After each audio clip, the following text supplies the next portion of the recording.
la fin des consultations et après. Parce qu'on apprend que le chef de l'État devrait s'adresser à la nation après une série de compilations de tout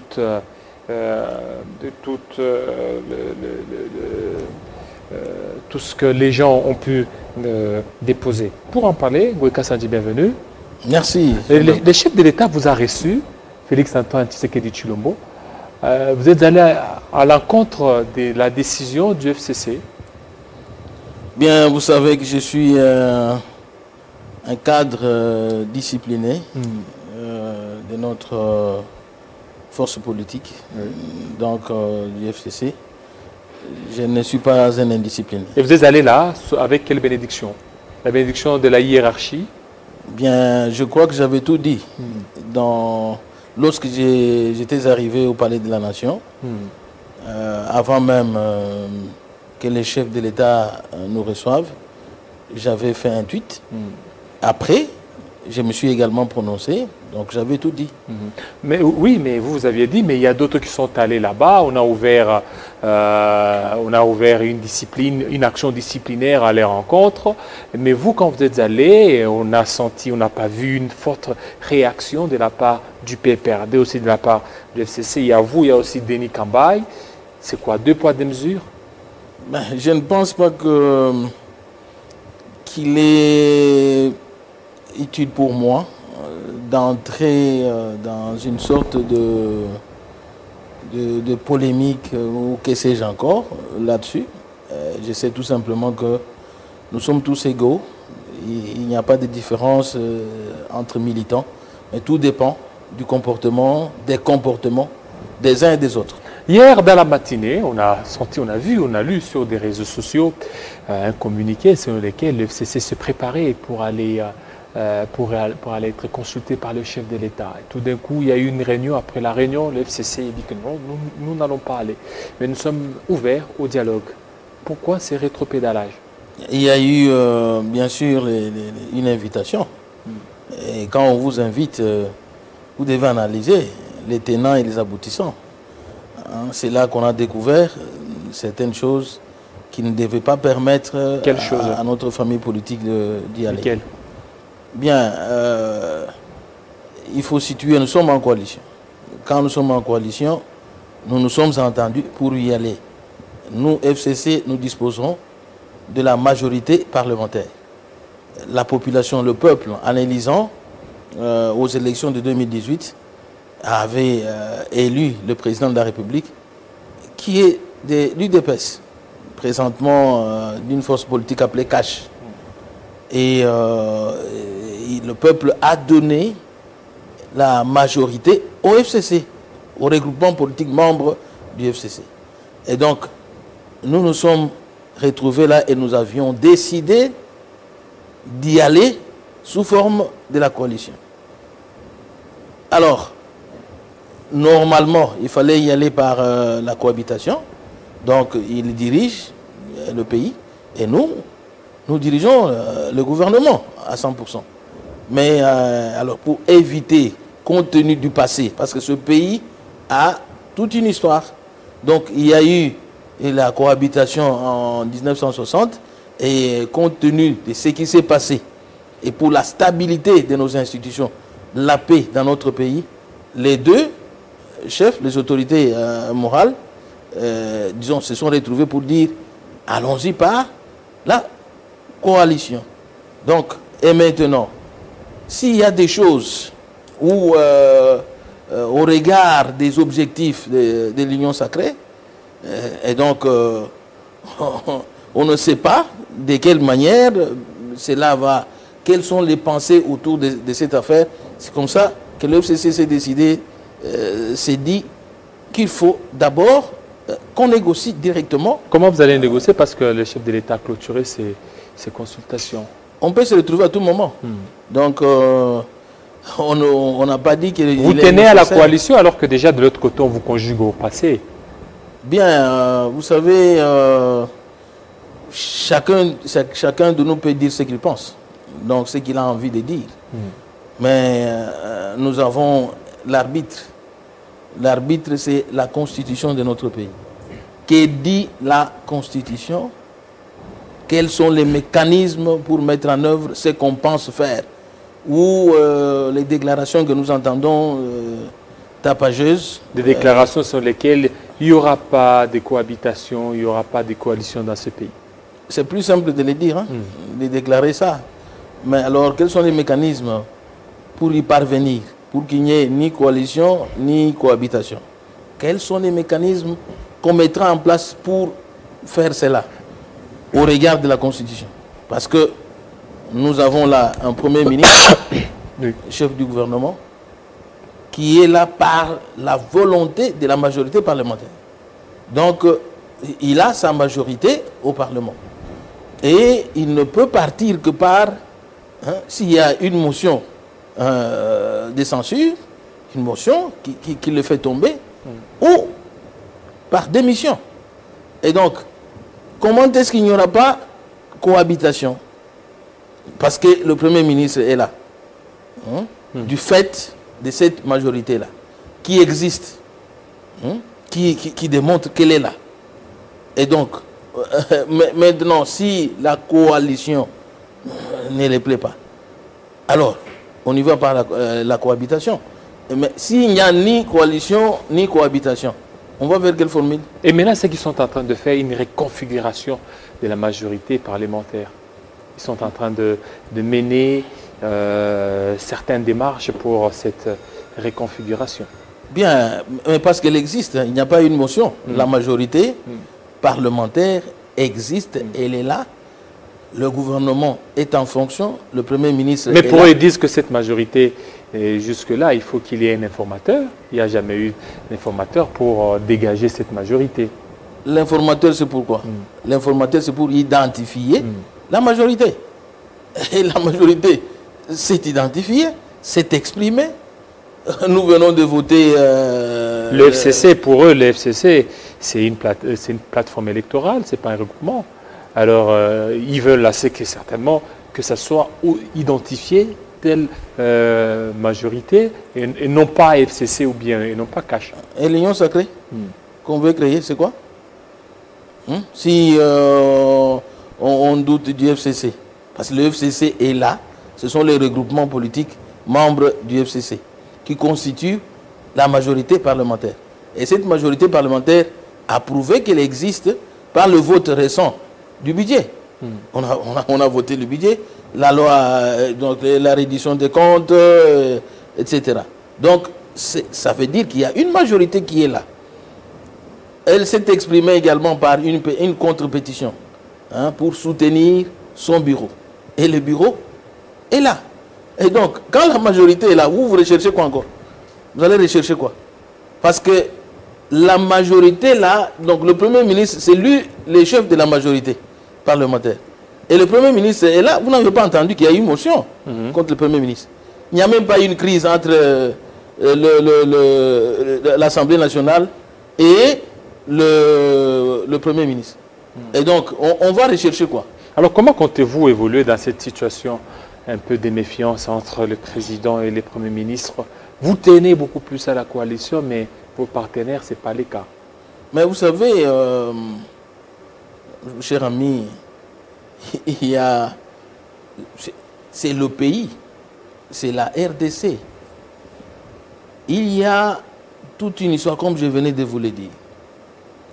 Pour parvenir à ce qu'on est aujourd'hui, un modèle en Afrique, parce que nous voyons, c'est pas loin de nous, en face, au Congo-Brazzaville, vous avez un président de la République qui est là, au fait, on peut dire qu'il peut être le papa de Joseph Kabila.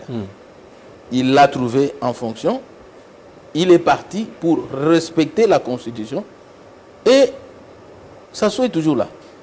Donc ici, il y a les acquis de la démocratie qu'il faut préserver. Comment se fait-il que... Vous savez pourquoi certains chefs d'État ne veulent pas partir? C'est pour justement ne pas vivre des situations pareilles où on veut à tout prix, hein, humilier quelqu'un qui a respecté la Constitution, qui a sa majorité, Si on pousse toujours, qu'il y ait des injures, qu'il y ait des attaques, qu'il y ait de plans pour déstabiliser, je ne pense pas que ça va aider le pays. Moi, je conseille à ce qu'on revienne à la raison, qu'on mette un peu de l'eau dans le vin. Alors, si on vous demandait de renégocier l'accord, parce que pour le moment, l'accord qui est là, l'accord de coalition, il y a ceux qui voient aussi une renégociation de l'accord. Mais moi, je pense qu'en politique, on ne met jamais un point final. Hein? Il y a toujours le point virgule. Ça veut dire qu'il y a toujours moyen de discuter. De discuter du choc des idées. Jaillit la lumière pour préserver la paix. C'est très important. C'est très important. Il ne s'agit pas de faire voler les avions. Des avions de chasse, des avions de guerre. Il ne s'agit pas de pousser le pays dans la guerre. Mais si on aime le peuple, la paix. La paix est importante. Comme je l'avais dit au sortir de cette audience-là, aux consultations. Et qu'est-ce que vous aviez dit au président de la République? Bon, nous, caucus du Kasaï oriental, nous avions notre mémo dans lequel les besoins de la population étaient exprimés. Nous avons un problème des infrastructures, du désenclavement de notre espace d'abord, Grand Kasaï, ce sont les mêmes problèmes. Donc le désenclavement, l'eau, l'électricité, et puis les vécus quotidiens de la population. Donc ce sont les problèmes qui préoccupent notre peuple. C'était ça. Nous avons apporté un conseil sur le plan politique. D'abord au regard de certaines déclarations ayant trait à la dissolution de l'Assemblée nationale, etc. Nous avons alerté pour dire il faut faire attention. Il faut regarder ce que la Constitution dit en la matière. Je crois que pour envisager une dissolution de l'Assemblée, il faut qu'il y ait une crise persistante entre le gouvernement et l'Assemblée nationale. Cette crise n'est pas là. Donc on ne peut pas envisager la dissolution. Si on y va de cette manière, c'est une violation flagrante de la Constitution. Et donc on a alerté pour le risque de ne pas verser le pays dans la violence. Et donc, il s'ensuit d'autres mémos, d'autres caucus, etc. Mais pour notre caucus, c'était ça, le message. Et vous, là, vous ne regrettez pas peut-être de vous coaliser avec le Cash? Aujourd'hui, est-ce que s'il suffisait de refaire, vous allez refaire cette coalition? Je pense que le pays ici a un destin. Et donc, le peuple s'étant exprimé, c'est le peuple qui a voulu. La coalition est du fait de la volonté du peuple. Et donc, moi, je ne peux pas réfléchir derrière la volonté du peuple. Le peuple s'est exprimé, il nous appartient maintenant, nous dirigeants, c'est-à-dire le président de la République et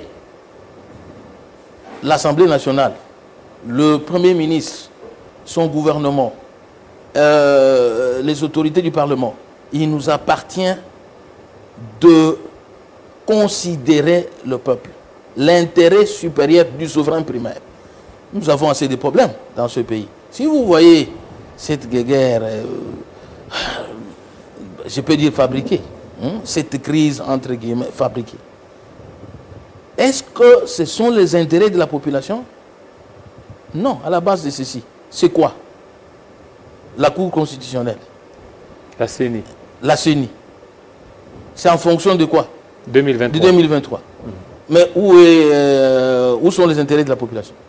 L'intérêt du peuple est où? Qui croupit dans la misère. Il y a la guerre.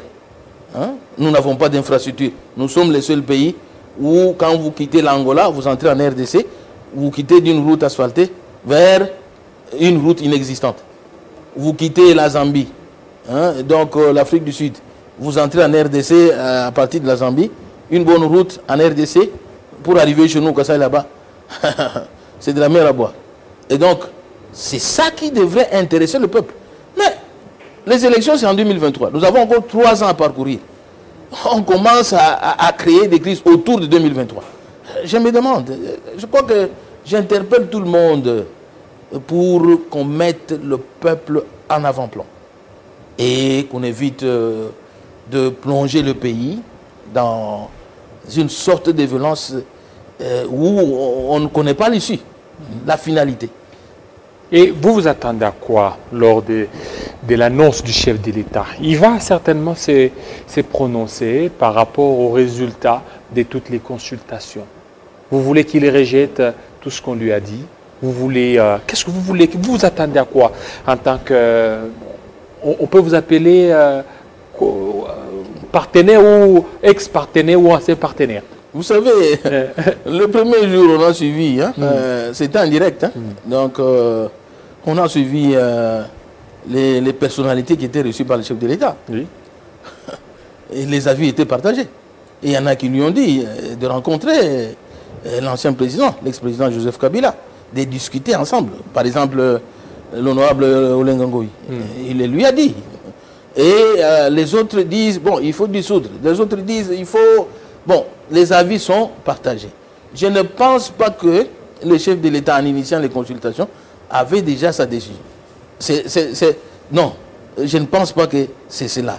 Mais je crois qu'en suivant toutes les personnalités, les forces politiques reçues, il se dégage qu'il faut vraiment, globalement, une solution de paix. Il se dégage ça. Et moi, je crois qu'en tant qu'ambassadeur de la paix, mon seul message, si je peux donner un conseil, si je le peux, c'est de dire au président de la République, Monsieur le Président, vous avez une grande tâche. Le peuple vous observe. Donc, en ce moment ici, crucial de notre pays, il ne faut pas suivre les extrémistes. On a vu le FCC, dans le temps, le FCC ne voulait pas l'ingérence étrangère. Il voulait que tout ça soit réglé entre Congolais, mais lors de cette crise, on a vu des ambassades occidentales bouger. Est-ce que c'est changement de stratégie pour le FCC? Bien, le FCC est dans la même logique, c'est-à-dire que nos problèmes, nous puissions les résoudre. Si on a organisé les élections, vous savez que j'étais en Égypte, hein? J'ai rencontré les dirigeants, quelques dirigeants égyptiens, qui me disent que le pays, la RDC, est un pays riche. Vous avez des moyens pour organiser les élections, les financer à vos ressources propres. C'est un exploit. Si nous l'avons fait, on a organisé les élections financées par le gouvernement congolais. Comment ne pas trouver des solutions entre nous? Mais si, au-delà de toutes les démarches, pour pouvoir trouver des solutions entre Congolais, il s'avère qu'il est indispensable d'impliquer l'extérieur pour pouvoir trouver des solutions. Pourquoi pas? Nous sommes passés par là, nous, on est passé par l'Afrique du Sud, dialogue, etc. Bon. Le Kenya, l'Afrique du Sud, on a vu la Tanzanie, plutôt Kenya, Afrique du Sud, on a vu beaucoup d'ambassades occidentales, même la France qui est venue. Tout à fait. À la rescousse, donc changement de stratégie pour l'FCC. Pas de changement de stratégie, ça veut dire que quelque part, nous trouvons que les démarches faites pour rencontrer le partenaire, pour pouvoir trouver des solutions, c'est but à certaines difficultés. Voilà, qu'il faille faire intervenir d'autres amis pour trouver des solutions. 2023 s'approche. Vous êtes prêts pour les élections? Parce que d'ici là, vous avez demandé des élections anticipées. Même anticipées pourvu de respecter la volonté du peuple. Oui, mais anticipées avec quel cours constitutionnel? Bien. Parce que déjà, vous remettez en cause certains animateurs de la Cour constitutionnelle, les 3 là qui ont été nommés. Alors, ça sera avec quel cours constitutionnel? Nous tenons beaucoup à la volonté exprimée par les souverains primaires à travers les référendums, à la constitution de notre pays. Et donc, si la constitution est violée, eh bien, il n'existe plus rien. Nous entrons dans un jungle, en quelque sorte. Et donc, nous voulons le respect de la constitution. Ce qui a été mal fait peut toujours être corrigé à tout moment. Qu'on corrige ce qu'on doit corriger, tout en respectant la constitution. Et s'il faut refaire les choses de manière à ce que la volonté du peuple soit respectée, pourquoi pas? Voilà, pourquoi pas. Pour terminer, une petite question. Il n'y aura pas de cohabitation, il n'y aura pas de consultation, il y aura quoi alors? Mais ça, c'est selon ce que Jean-Marc Abounda dit. c'est lui qui l'a dit. Vous savez, les extrémistes sont nombreux. Ils ne sont pas simplement à l'UDPS. Ils sont aussi de l'autre côté. Voilà. Mais il faut trouver une solution, les justes milieux, tout en respectant la Constitution. Merci. Merci beaucoup à vous, Ngoï Kassanji, cadre du FCC. Ça n'est fini, fidèles téléspectateurs. Restez branchés sur nos antennes de Télé 50. Tout à l'heure, la grande édition d'Arlette Boutella. Il sera 20h à Katakokombe, 19h à Kinshasa. Restez branchés sur nos antennes de Télé 50. À très bientôt.